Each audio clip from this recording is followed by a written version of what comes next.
Olá, meu nome é Kézia, bem-vindo ao Super Econômico. E no vídeo de hoje eu vou falar, qual seria o combustível principal para a gente atingir a nossa liberdade financeira. Eu acredito muito que para a gente ficar rico usando os investimentos, a gente precisa gastar menos do que a gente ganha. Então, vários educadores financeiros falam, que não importa o que você ganha, importa o que você gasta. E eu acho que isso é um dos pilares fundamentais para a gente chegar à nossa independência financeira. E eu estava lendo recentemente esse livro aqui, A Lógica do Consumo, e peguei alguns insights sobre como é que a gente pode se proteger, né? Porque a gente está todo o tempo sendo bombardeado por propagandas que estimulam o nosso desejo de comprar, de gastar dinheiro, né?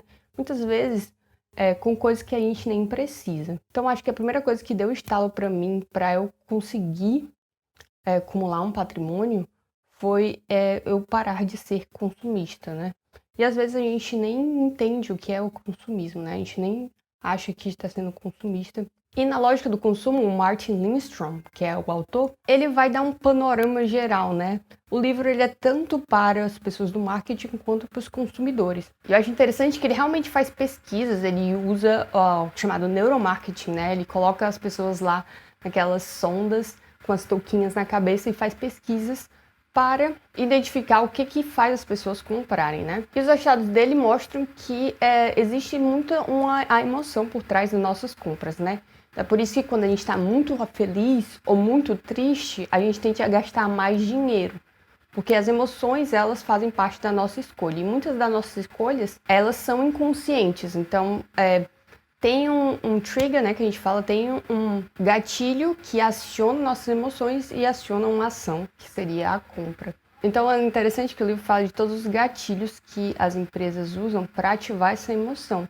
Por exemplo, o cheiro do carro novo, ele é na verdade um cheiro artificial, que eles colocam um spray lá, um perfume que eles colocam dentro do carro para a pessoa vender. Mesma coisa é o cheiro de pão, por exemplo, nos supermercados é muito comum você entrar no supermercado e sentir um cheirinho de pão. Faz com que as pessoas vão lá na padaria do supermercado e elas consumam. E, segundo o livro, tem até supermercados que não tem padarias, mas eles colocam esse cheiro artificial de pão para que as pessoas tenham fome e queiram comprar mais. Então, a técnica que eu utilizo para tentar me blindar desses estímulos que ficam a todo momento batendo na gente, né, mas na internet, primeiramente, eu tenho uma reserva para diversão.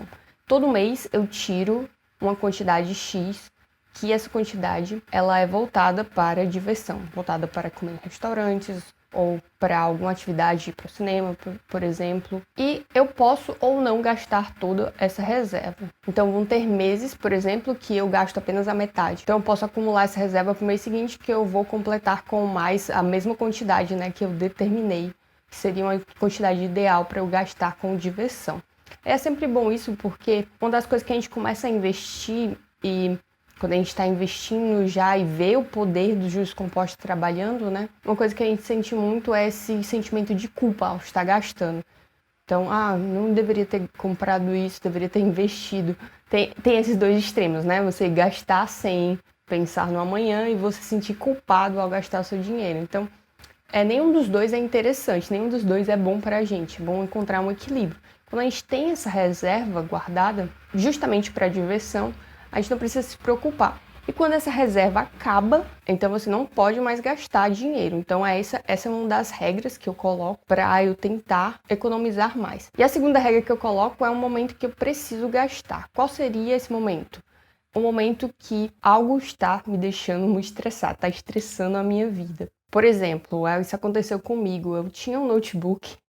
Ele já era um notebook velho, eu já usava ele há algum tempo e algumas teclas, elas não funcionavam mais. Eu já tinha levado esse notebook para ser consertado e tal, mas esse problema das teclas voltava. Toda vez que eu precisava usar o G, por exemplo, eu tinha que ir lá no Google, copiar um G, uma letra G e colocar no meu texto. Então, isso me deixava muito estressado, principalmente quando eu comecei a trabalhar 100% em casa, depois da pandemia, né?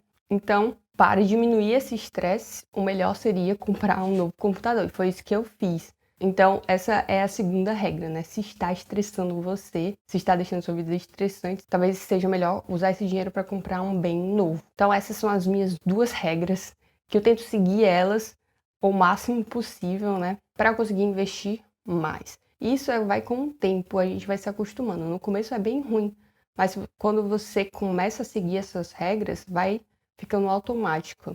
Então é uma coisa que eu faço, minha família também faz e ajuda bastante a gente a economizar dinheiro e investir mais. Então, se você tiver alguma dúvida ou alguma sugestão, não deixe de comentar aqui embaixo, que eu sempre gosto de ler os comentários e responder.